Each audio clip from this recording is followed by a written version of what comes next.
नमस्कार, मी स्वाती गाडेकर माझ्या किचनमध्ये तुमच्या सगळ्यांचे खूप खूप खूप स्वागत करीत आहे।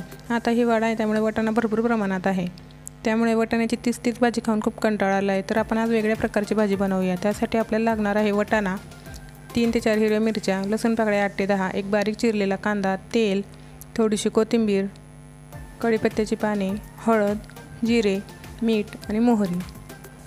सगळ्यात पहिले आता मिरच्या आणि लसूण याचा ठेचा बनवून घ्यायचा आहे। नंतर वाटाणा भाजून घ्यायचा आहे। वाटाणा आपला भाजून झाला की त्याला थंड झाल्यावर त्याला मिक्सरच्या भांड्यात टाकून थोडंसं जाडसर वाटून घ्यायचं आहे। बारीक पेस्ट करायची नाही आहे। हे बघा, या प्रकारेच आपण आता करून घ्यायचं आहे।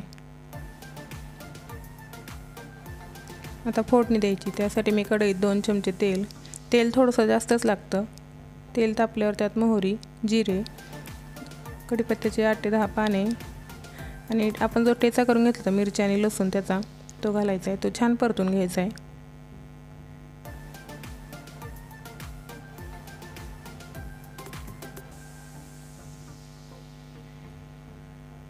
हे परतून झाल्यावर त्यात एक बारीक चिरलेला कांदा मी घालते। कांदा ऑप्शनल आहे, आवडत असल्यास घालायचा, नाही घातला तरी चालतो।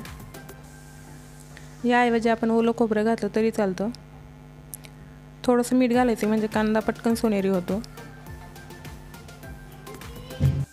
हे पण छान परतून झालं की आपण जे वाटाणा जाडसर फिरवून घेतला होता तो घालायचा आहे।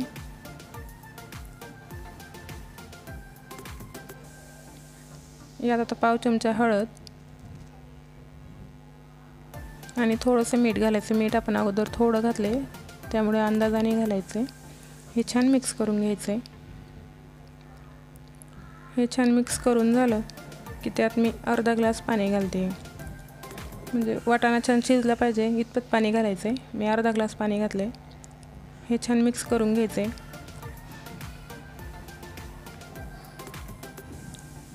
आणि थोडीशी कोथिंबीर घालून झाकण ठेवून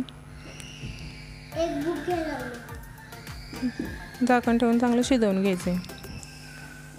हे बघा, आपली वाटाण्याची चटणी किती छान तयार झाली आहे।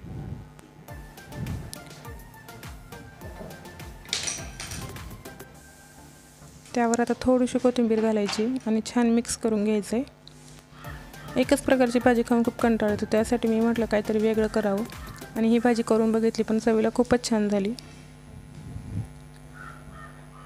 टिफिनला द्यायला तर खूपच छान आहे ही भाजी। तुम्ही एकदा नक्की करून बघा। आवडली तर लाईक आणि शेअर करा आणि माझ्या चॅनल